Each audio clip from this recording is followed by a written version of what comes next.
can proceed from there. Okay, so hello everybody, welcome once again. Happy to have you all on board. I'm sure more people are going to be joining in a few, let me just say minutes, hopefully. Today we have a very special guest. Her name is Waridah Makena. She's a cybersecurity expert from Kenya, very well experienced in a vast area within the cybersecurity domain. She's also a founder of WA-Mamba Labs. I hope I got that one right. She's also a policy analyst at Center for AI. She's also an AI safety expert around East Africa, project lead. So as you can see, she wears a lot of hats, and that's just a little bit of a summary of her expertise within the cyberspace. She also covers legal and compliance research. She does a lot of research in that space. She's also into data science expert, etc., etc. So that gives you an idea of what type of panelists that we have today. Very well experienced, knowledgeable, and vast in all areas within the cyberspace. So, Waridah, let me just say in Swahili, karibu sana. Happy to have you here today. And we are excited to have this wonderful discussion about selfies, secrets, and shadows. Like, what does your photos, the selfies that we take, what type of information do they hold, and what does that mean for an average person who is not cyber aware, not cyber conscious, and what can they do in order to protect themselves, and what measures are there within countries and laws that protect the consumer at the end of the day while using all the digital products. So let's start with our first question for you, Waridah. So from a legal standpoint of view, who owns the data when we take the selfies, usually at the let me say back end of the data? There's usually a lot of information that these pictures hold. For example, it could be your type of mobile phone that you're using. So I'm talking about the metadata. So I'm just trying to put it as simple as possible so that if there's anybody who's not a cyber security expert can be able to understand. So I mean the metadata, all the information that can be found in the metadata. So the location, when you talk about the type of model, the type of phone rather that we're using, operating system, etc. From a legal standpoint of view, we would like to understand who owns that type of data, right? And what right does the user have with that type of data? Because most of us do take selfies without even being aware that there's what's happening behind the scene. Yeah. So we'd like to understand from your perspective.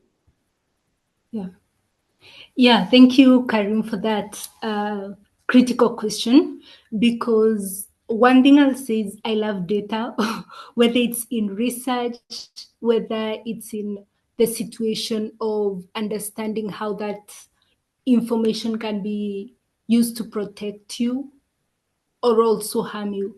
So one of the things, Karim, you've mentioned is in photos we have metadata. And I'll start off by saying that in addition to the phone and things like camera settings, you can also glean geolocation coordinates. So someone can be able to know where a photo was taken based on you just uploading a picture on social media or sending even a picture on any other chatting device that you use.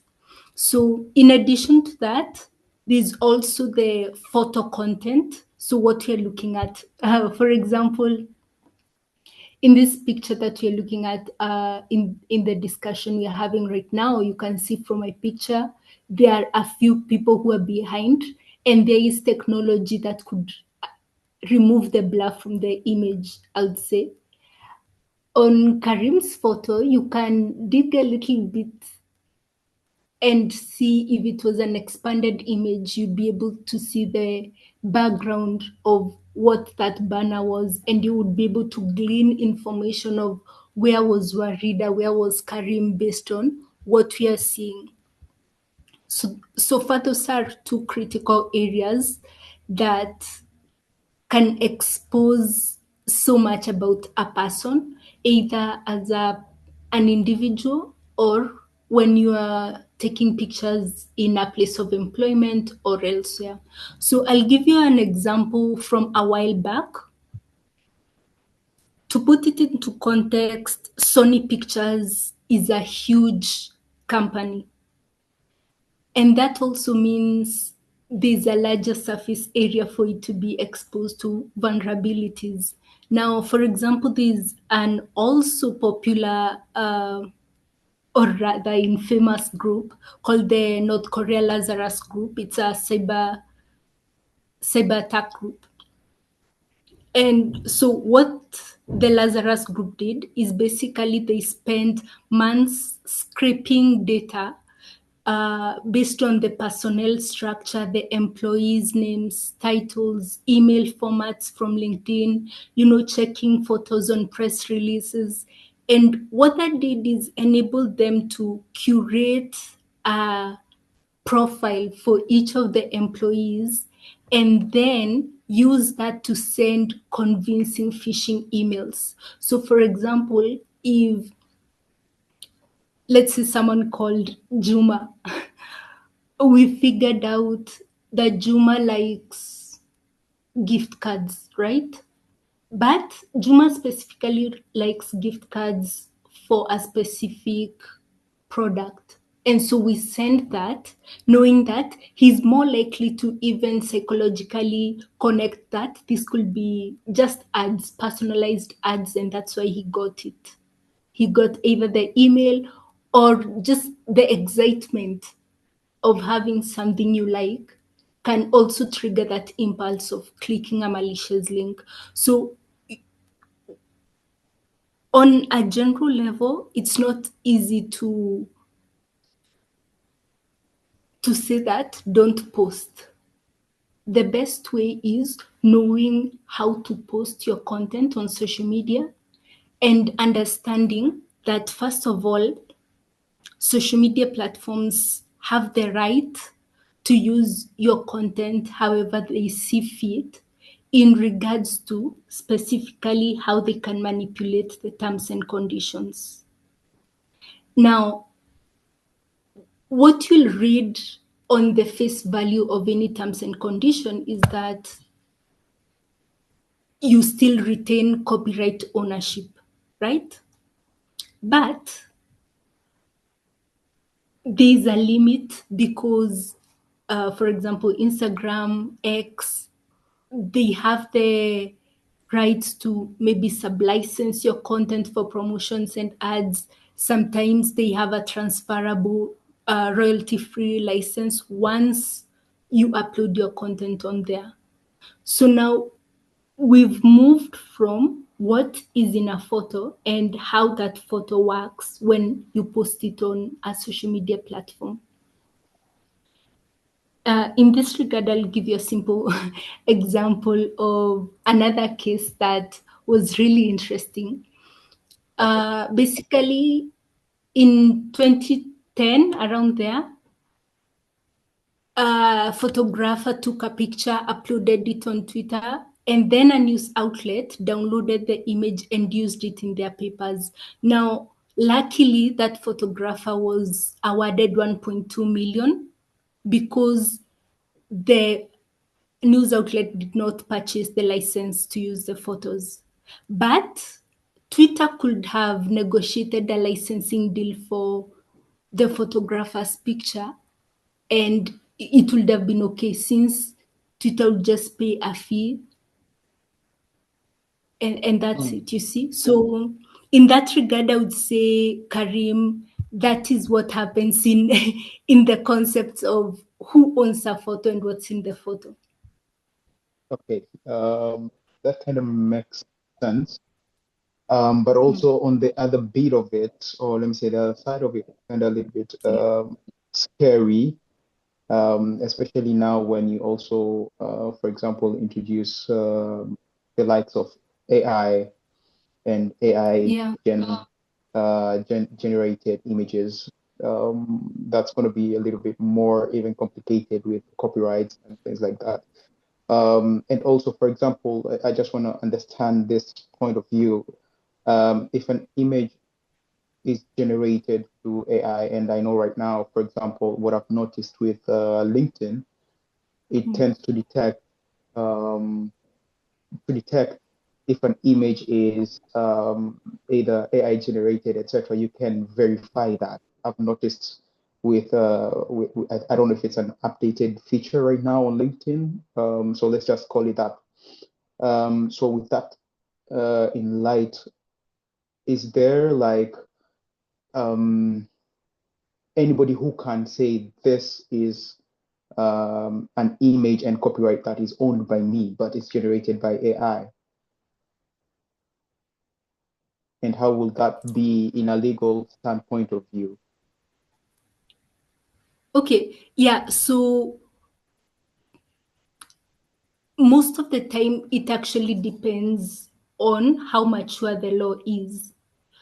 Because, yes, you can claim ownership to an image, but No. if, say, you are in Belgium passed a law, and I'm giving sort of global examples so that we are able to contextualize Yeah, why it is important for us to push for good policies that protect us. So, for example, Belgium passed a law allowing people to own copyright of their faces and their likeness. So, if you're in yeah, Belgium, you can't create an AI image of someone and claim it as yours. That would, get you in because trouble. In okay. Kenya, it's a bit more blurry because there is no law guaranteeing that, this is generated image. It looks like this person, it's owned by this person. So we are still understanding the practices. Okay, Yeah. that kind of makes sense. So, what I'm hearing from you is basically depends with the country and the type of laws that they've passed in order to protect, um, let me say the should I say digital content that is being produced by an individual of a certain country. That's what I'm hearing from Exactly. your side. Awesome. Exactly. Now, let's just jump into a little bit of the perspective of risk, right? Now, Yeah. let's assume that an individual has shared, sensitive information online unintentionally. Because sometimes, for example, you could be taking a selfie and things like that, but unintentionally be sharing, some type of information, which to an ordinarily individual will look very innocent, but to a cyber criminal, it's a gold mine, Yeah. right? Now, Yeah. through the photos that we are taking, what are some of the legal, or let's say compliance risks that are associated with that sharing of sensitive data unintentionally? Like, I'm trying to just think out loud. Will the person who posted that be on the wrong side of the law? Because the lawyers have ways of handling different things, and they have different perspective, and they say that you I think they call it being ignorant doesn't mean that you're on the right side of the law, if I'm not mistaken with the exact wording, but it's something around that. So we'd like to get your perspective on that. Mm. So it's two ways. Yeah. And you're actually right. It's a person's lack of knowledge about a law doesn't excuse them from criminal liability. There is Thank definitely a shorter version, which is ignorance is no excuse for breaking the law. And There you have it. That's the one I was looking and for, but thank you. yeah, that's the exact one. So there are two things here, but first I'll clarify the question you've asked, Karim. Is this in regards to the person who took a picture that lands them in trouble? Or are you Yeah, speaking about the okay. Yeah, so there are two risks here. As we've talked about what a photo may contain, yeah, the first one is you can be fired because, for example, in 2022, an Apple contractor just yeah. posted a day in the life of TikTok video. And you Okay. see, this was at a time where this is a trend, everyone thinks it's okay. Yeah, But what matters is the details. Some of the people posting a day in the life of only show either their face or just something else that cannot be specified to a location, right? But yeah, apparently, this contractor ended up being fired because the HR department decided, you know what, the video was risking the confidentiality of the workplace. And so you realize it doesn't even have to be a law, it can even be a company policy that gets you fired, right? yeah, On the other side, criminals can also exploit the information on the photo you posted or the video that you posted. So, what all this tells us is that, for example, if the contractor had continued on to go to court, maybe something else would have occurred. But what we know now is that their dismissal was legal. And that's only because they posted a day in the life of. Yeah. yeah. Okay, so now in the same context, Yeah. now we initially looked at the perspective of the employee. Now, let's look at the flip side of the coin, which is the employer, or let me say the company.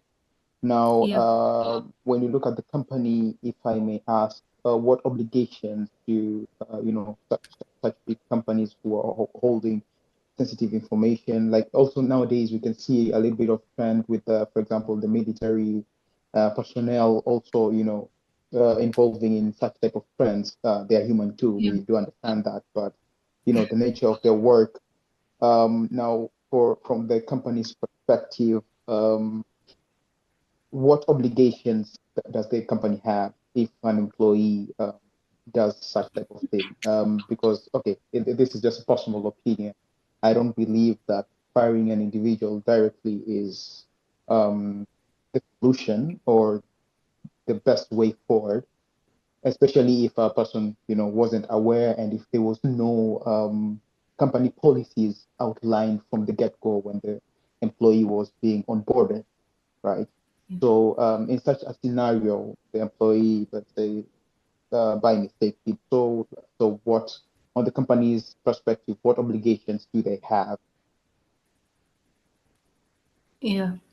Yeah, and you've hit the nail on the head, Karim, because at the end of the day, organizations do have a responsibility both to the employees and to the customers in sharing what responsibilities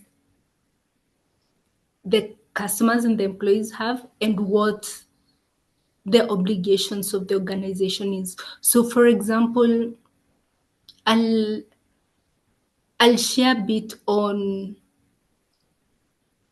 some of the practices an organization can have. And you've rightly said one of them is establishing policies, and not only establishing policies, but ensuring that there is continuous training and discussion, not only telling someone, hey, don't post a picture about this or this or that.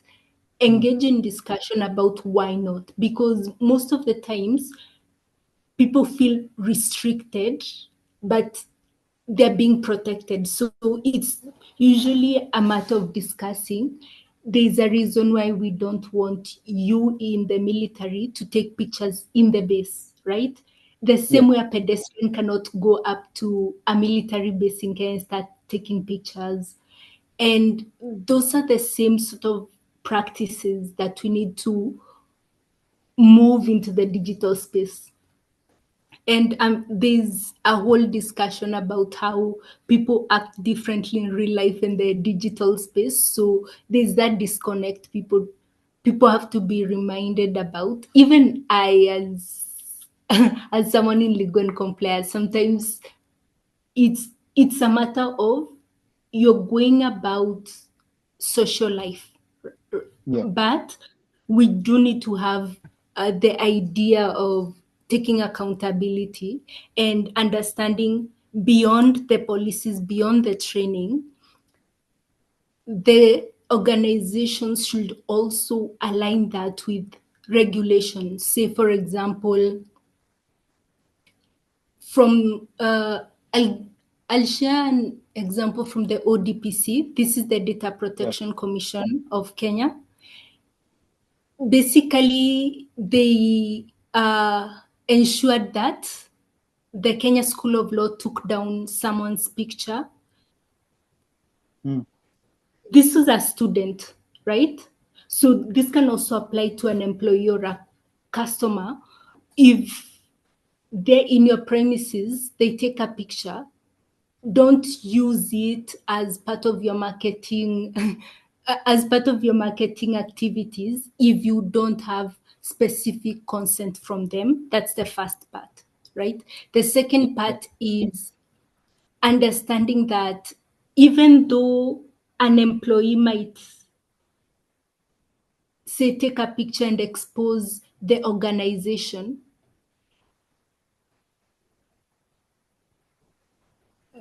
the biggest risk is to the organization. So having this sort of understanding of training people, ensuring that they have simulations, I would say. So, for example, sharing different documents, photos, and videos, asking people if they can share what should or shouldn't be shared among those pictures. Those kinds of simulations also help in contextualizing exactly what is acceptable and what is not. Yeah. Okay. Uh, Thank you for a brief explanation. Now you touched base on two things. Number one, you talked about laws, and the second bit you talked about training. Yeah. So the next question that I'd like to ask you will revolve around those two. Yeah. So number one, in the perspective of the law, now when we look to on the data protection perspective, a lot of countries have adopted the DP laws, Yeah. including Tanzania recently have done that. Kenya have been I think in East Africa has been at the Yeah. forefront, adopting it fast, and more countries keep on adopting it. Now, from the Kenyan DP law, let me put it that way. What's their point of view when it comes to sharing of personal photos that contains PII, so the personal identifiables information, for example? It could be somebody Yeah. taking a picture of either if it's their credit cards or taking a photo of their IDs. Sometimes most of us do store photos of our IDs on our G drives. What if they do get leaked and things like that?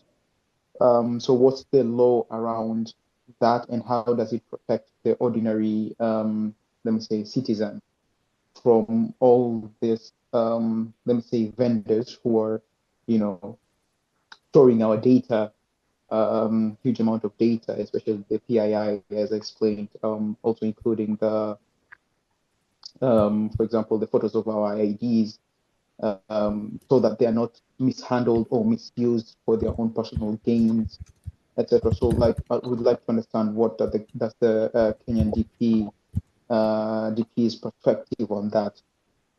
So that's one, and then I don't know if I should just join them, if that's okay with you, the questions. Yeah, you Because can go ahead. I'm just because I'm If just it's trying if it's to yeah. I'm just trying to join the two questions before they, evaporate on my head. Okay. So you just have to bear with me. So the other bit, you also mentioned things around training. Now, when you look at training, one thing that, okay, this is just a personal thing. As let me say, professionals do tend to say, for example, in cybersecurity, that the weakest link is usually the end user or people. But what we don't put into consideration is human beings are more complex than computers. There are more factors that us trainers, or let me say cybersecurity professionals, tend to ignore when it comes to the trainings that we do, which leads to, even based on the studies that have been done, that even after people have received some cybersecurity awareness, the success rate of them being hacked has increased. Now, in that light, my question will be, especially for the compliance team, what type of training should they be doing to the staff of the organizations, and how can they be able to, let me say, balance freedom of expression with privacy protection? Um, so how will that look like for the trainers? So those are my two questions. Yeah. So number one will be Yeah. around the laws. The second one will be around the Yeah. training bit. So yeah.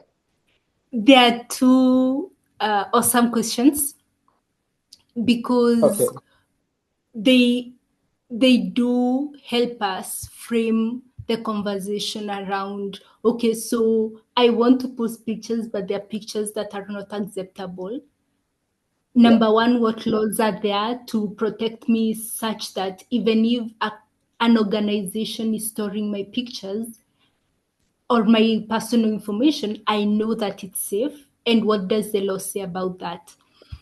Yeah. Now, the great thing about what the Data Protection Act is trying to do, not only in Kenya but also in Tanzania and many Yeah. other African countries, is they Yeah. have fundamental principles that not only share accountability, or rather lay out accountability on organizations, but they also ensure that they can be enforced through penalties and even prison time. So, for Mm. example, I'll start with the laws. For example, in both Kenya and Tanzania, and even actually Nigeria and South Africa, there are two specific things. The first is consent must be expressed. So you Okay. can't put a bunch of things. So you can't tell someone to access this platform. You have to agree to us using your data, selling your data, sharing your data with third parties, and then you put only one option to agree to all. You can't do that. You have to give an option so that someone can consent on each and everything, right? Yeah. That's the first part where we are able to also protect ourselves, so that if we see such an application, we can be like, okay, let me see if there are alternatives that are offering a better deal in terms of my personal data. Because at the end of the day, the very first person who can protect our data is us. The second part is on what I mentioned in regards to the technical standards. This is accountability. The first part of accountability is all organizations must set up technical standards that ensure data is safeguarded. So if you're a big company, it's up to you to determine what are the proper standards. A company holding the data of 10,000 people cannot have the same standards as the one holding a million or 1,000 people. Each of them have to take into consideration what is needed for each of of their of the organizations and the data they hold. Secondly, is in regards to the security standards, when it comes to personal data, there is the usual name, email, address. Yeah. That's generally personal identifiable information that is protected. There is also higher risk, and you mentioned this, Karim, in terms Yeah. of you've taken a picture of your debit card or you've logged in your bank card details or your health data. That is even riskier data, right? It's more Yeah. sensitive, it's more safeguarded by the different data protection acts. And in that regard, what you realize is a company that is holding the data of 10,000 people, but is only having name, email, and address, Yeah. won't have strict measures that would be held for a small organization holding the data of 1,000 people, but it is health data or bank details. So that comes to now again understanding where your organization lies, because if now this comes to the second part of enforcement, and still on accountability, is that if there's a violation of that, you can get 10 years imprisonment in Tanzania, Yeah. and the Definitely. fines in Tanzania go up to even 20 million, right? Yeah. So you realize quickly how crucial it is to protect customer data, and those are the ways the law is trying to step up and ensure that is done. And the same is in Kenya as well.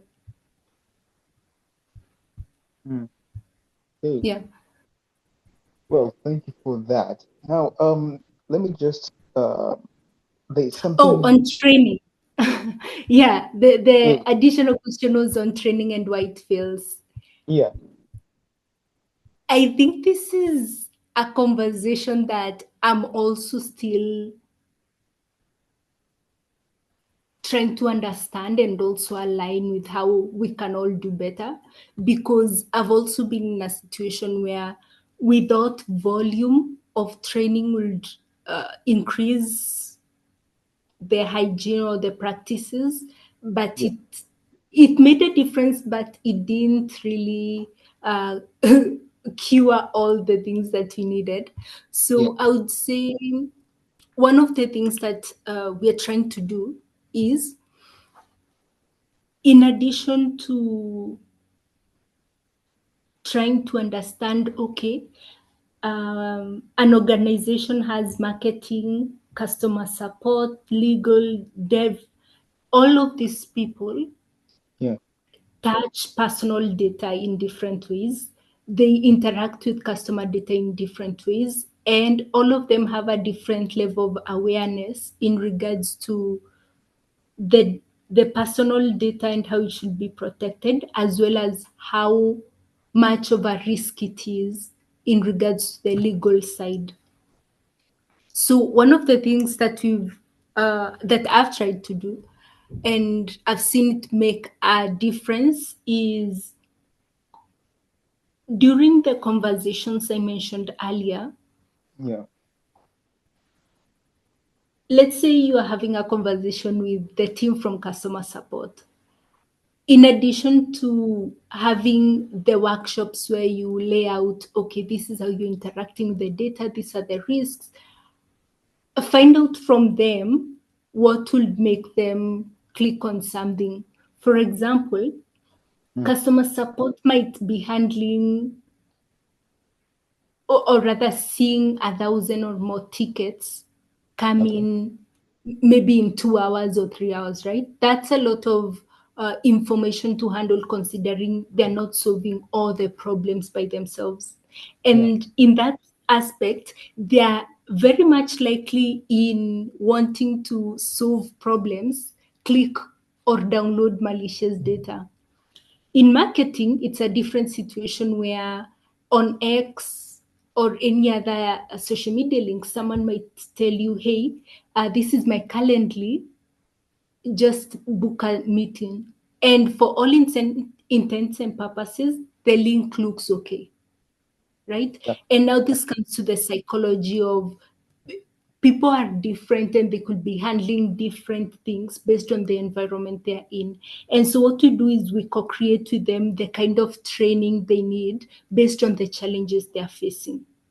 So because sometimes it's not even that the person clicked on the link knowingly, it's they were in a hurry. So how can the organization bring in either more people or work in shifts if it is a high volume area? So it can also be an operational solution that is needed.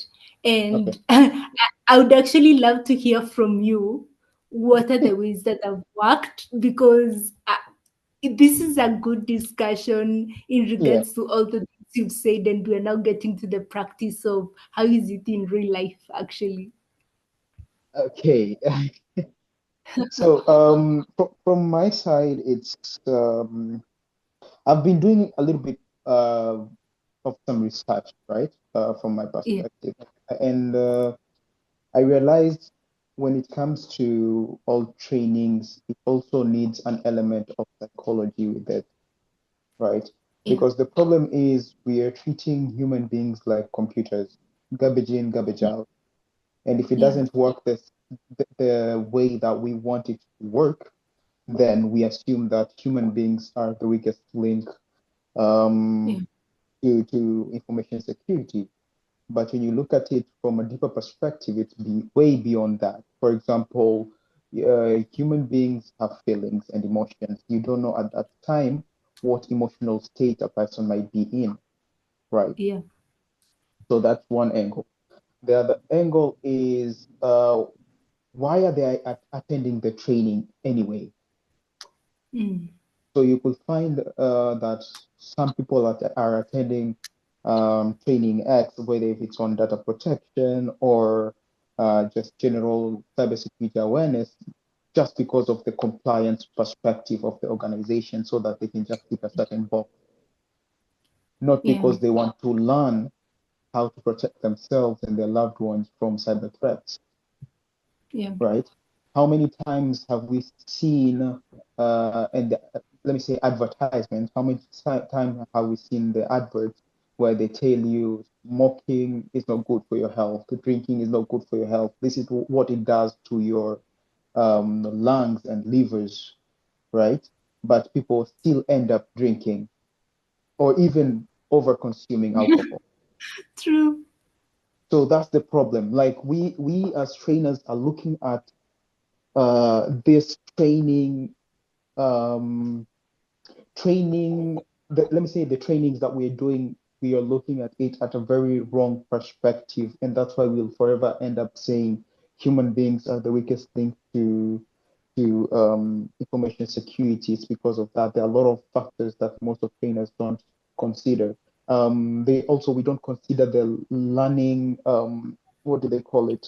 Learning ways of individuals. There are people who are more visuals. There are people who are more, um, vocal. It all depends with the learning perspective of an individual.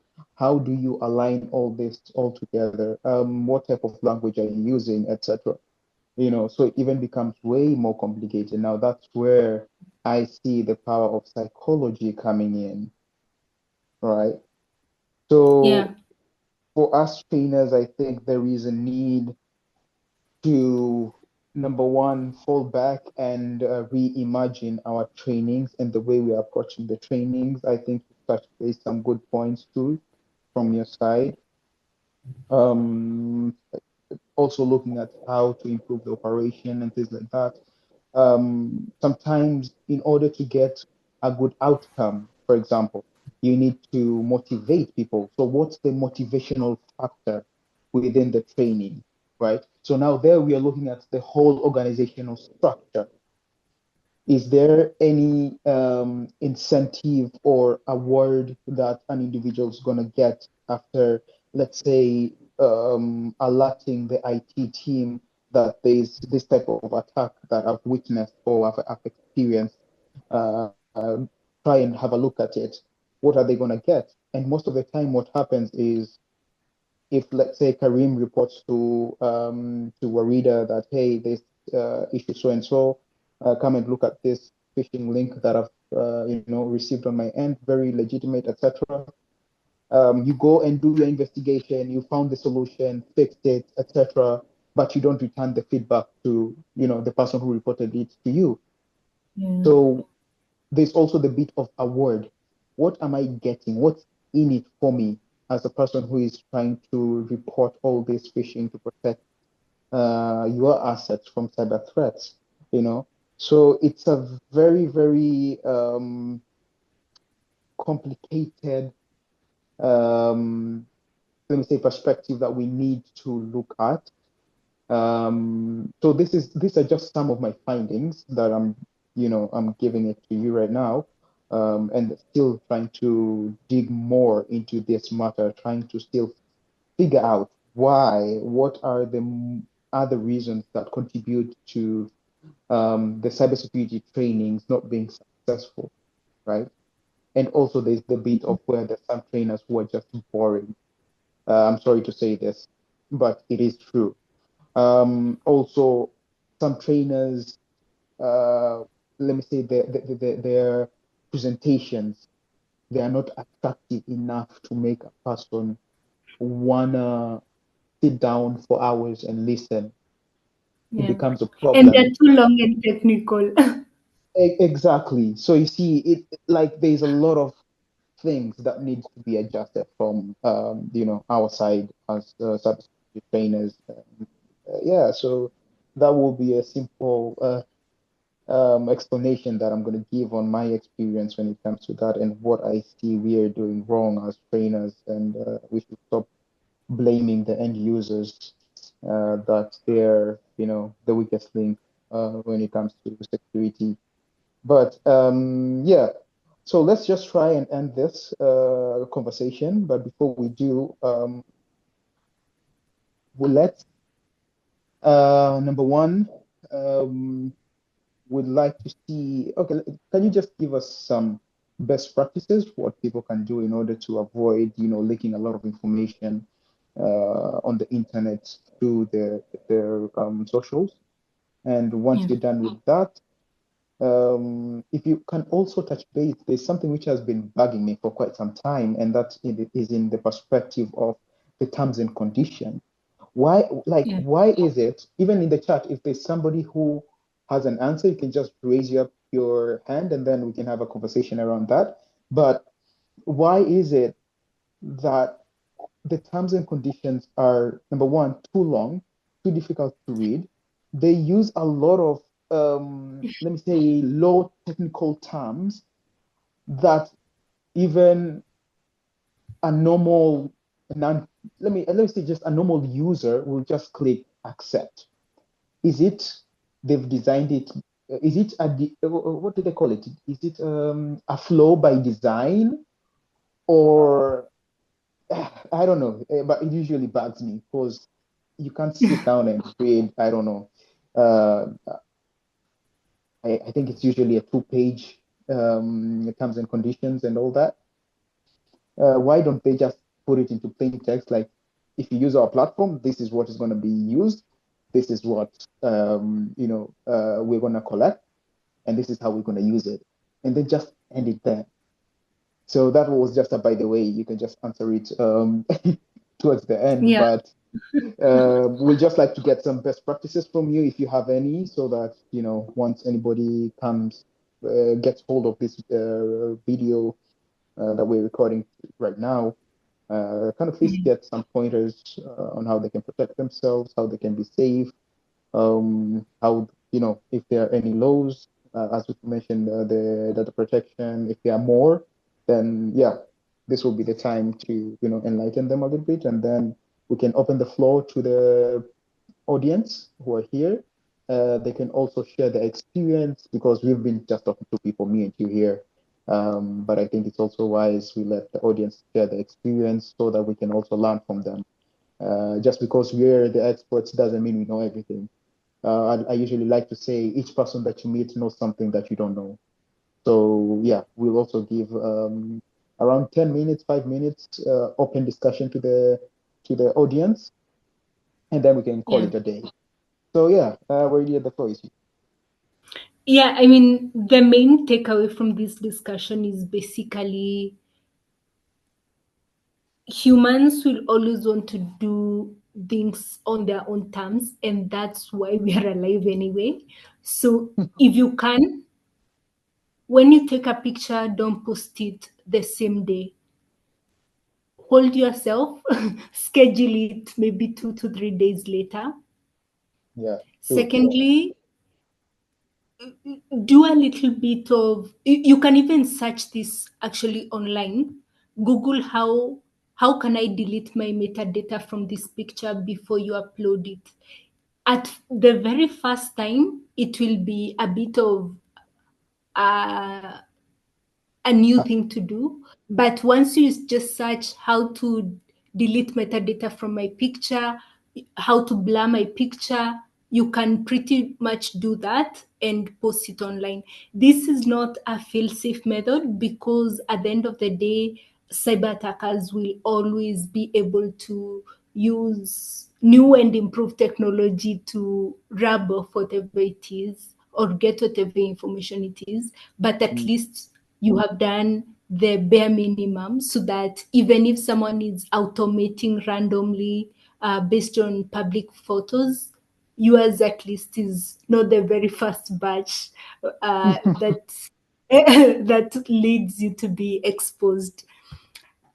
On that note, just for the terms and conditions, it depends because on the side of companies, they do want to protect themselves as much as they can while also being accountable to the law. So if a company is global, the more information they have to give.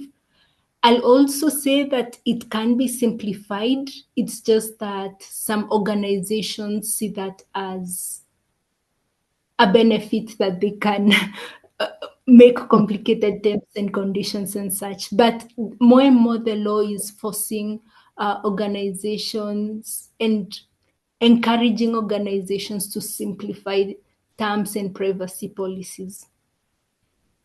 Well, I'm Yeah, and waiting I for think we can welcome everyone to chip in and share. perfect. So before where do you go? You've mentioned two things which kind of been ringing at the back of my mind. Yeah, You mentioned about uploading. Um, Somebody can upload their pictures and go and delete their metadata, blur images, etc. yeah, Let's say on an online tool, for example, either on yeah, the web, etc. So that yeah, okay, in that perspective, wouldn't yeah. the web, let me say web application or website or tool that you're uploading your original image to delete the metadata, wouldn't they be Yeah. having the original image which has the metadata? Yeah, so is it okay if I just demo something for a little bit? It won't Uh, take more than 5 minutes.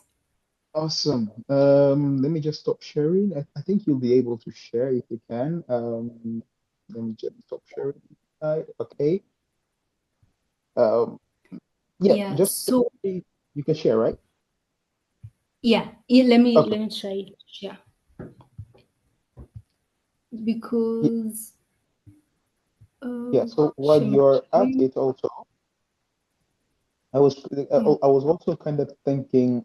Uh, Oh, could you enable my share, please? okay. Let me just do that. Give me a moment, please.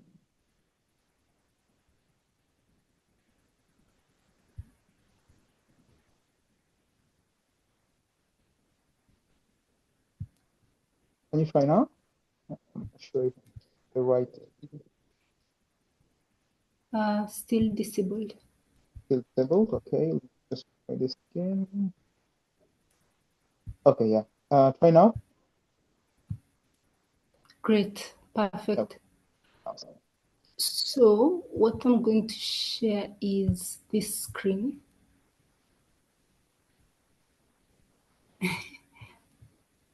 Also, while Helpers, you're at, yeah, and also, okay, so let's assume you've taken a selfie at, let's say, Nyayo Stadium, for example. yeah. Why do phones, or let me say, why do our pictures do have metadata in the first place? Like, what's the essence of it? Don't um, companies which make phones ever consider this? So this is just a thought process. Also, it's an open question to everybody. Whoever has an answer, yeah, feel free to chip in. While Waridah is preparing to show a little bit of a demo here. But I was just trying to think out loud if the initiator of the metadata is you just taking the selfie from the from your phone rather initially, then are there things that we could disable on our phones through the camera that would tell the camera app not to store certain metadata? Like, for example, we talked about the location, right? We talked about the coordinates, etc. Those type of data, sensitive data. Is there a way we could do that? And also, there are some cameras, not cameras. Let me say some phones where when you take a picture, it will watermark it automatically. So there's also that perspective. So this is just an open question to everybody, by the way, not to a reader directly, but if you can answer it, well, that's great because Yeah. you're trying to do the demo bit as of now. But yeah, Yeah, so I'll share on the metadata only on the aspect of why it's useful. And this is only a brief answer. There could be a deeper meaning behind it. exactly. But first, can you see my screen? Can you see Yeah, this? it's a green light. Okay, so on the metadata part specifically, I'll show you how you can just delete it from your laptop. So you go to properties, you go to details, and then you can remove properties of Mm, personal and properties of like the dimensions, blah, blah, blah. If it's an actual picture taken from someone, it will have even more information. And so from here, you can simply remove all the data, you select all, mm, and you remove it. So from what you'd have seen is that this information would have been removed. mm, Some like the dimensions are useful because now going back to the question of why metadata is important is commercialization and indexing. The first part is that Google needs that information to organize visually and also know how to find certain pictures or images when you're searching. The okay. second part is on commercialization, where the more information they can find about you, the more data brokers and advertisers will be able Pay them. to personalize ads and such things like that. But I'm sure there are many other reasons, and I would also like to know them. So that's my answer for the two questions. Okay, thank you very much. But So let's, also, yeah. it's important what you mentioned. Sometimes, for example, in blurring images, not Mm, all devices can you do that locally. So it's also up to you to understand the website that you're doing it with. Some allow you to delete the image and don't keep the image in their servers or their mm, backend storage, but exactly. some do keep it. So it's also seeing those nuances. Okay. Yeah, that makes sense. So, Warida, thank you very much. For the pointers, we had a great discussion with you. So right now, let me just say the floor is open to the audience. Guys, if you have any inputs based on today's discussion, please feel free to share your your inputs. Let me just put it that way. Or you can just type in the chat. If you're a shy person, then I'll try to read them out. Your thoughts, your opinions. Feel free to share, whatever you want before we end the session, and then we can, call it a night. But also just, I don't know if I should call it a heads up, but um, just a little bit of an FYI. The links that you guys have received is going to be the same links that you're going to use for the upcoming webinars. We're going to be having 3 more webinars which are remaining. So we're going to use the same links. So there's no need of registering again. You just use the same link that you've used today on the upcoming webinars, which are going to be next week on Saturday, same time, same place on Zoom. So yeah, anybody who has an opinion or a different point of view they want to share, a different perspective, share their experience also. I think that's a good thing so that we can all learn from each other. And I think that's the goal of having such type of webinars in here. So yeah, if there's anybody who has that, please just raise your hand. And if not, then you can just give a round of an applause to our guest speaker, and then we can just call it a night. Anybody? Even a thank you, it's fine. We'll be happy. Going once, going twice. Karim, actually, I think there's also an added data point Okay, for yeah. cybersecurity training. Maybe no one wants to talk about it. That could also be another thing we know. Sure thing. Yeah, so we'll see if we can have that discussion around that. I think yeah, it's a good point of view. So yeah, I think we'll have a discussion around that. So I think it's not a big problem. Yeah.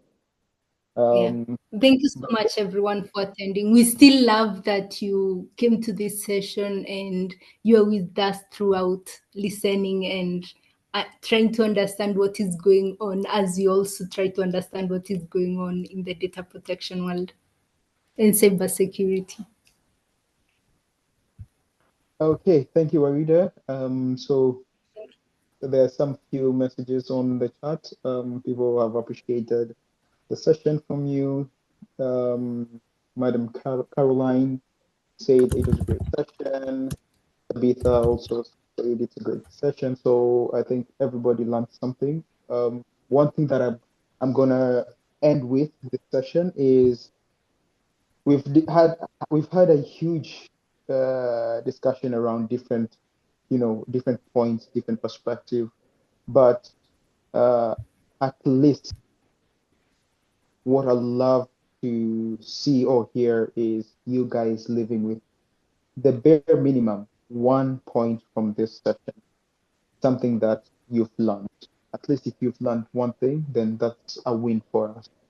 Yeah. Because I know we've talked about a lot of things. Some things might have been a little bit confusing, etc. Mm. But it's on our hope that you've learned something, even if it's just one thing, then that's a win for us. And that's the goal of having such type of talks. So, Waridah, thank you very much for your time, your effort, your knowledge. I'm sure if it was other people, other communities, you would have judged them. But with us, you've done it for free with us. But we really, really appreciate everything that you're doing for us and the community Yeah. in general. So, on behalf of the team, I'd like to say thank you very much. And let me say that this session has come to an end. And everybody who has attended this session, thank you very much. We appreciate it. And we appreciate you guys following our social medias, our platforms, and what we share with the community. And we are really happy that you guys have made it here. I know usually the first sessions are a little bit slow. The numbers are not compared to what we were looking for, but at least we got some few people, and we are happy that you guys have spared your time. Right now, most of you will have been with your families, husbands, wives, cousins, whatever the case, but you've taken an hour to be with us. So we really, really appreciate it, and thank you very much. And I'd like to take this opportunity to wish each and every one of you a lovely weekend, and I hope you enjoy it. All the best and cheers. See you on the next session. Bye. Bye.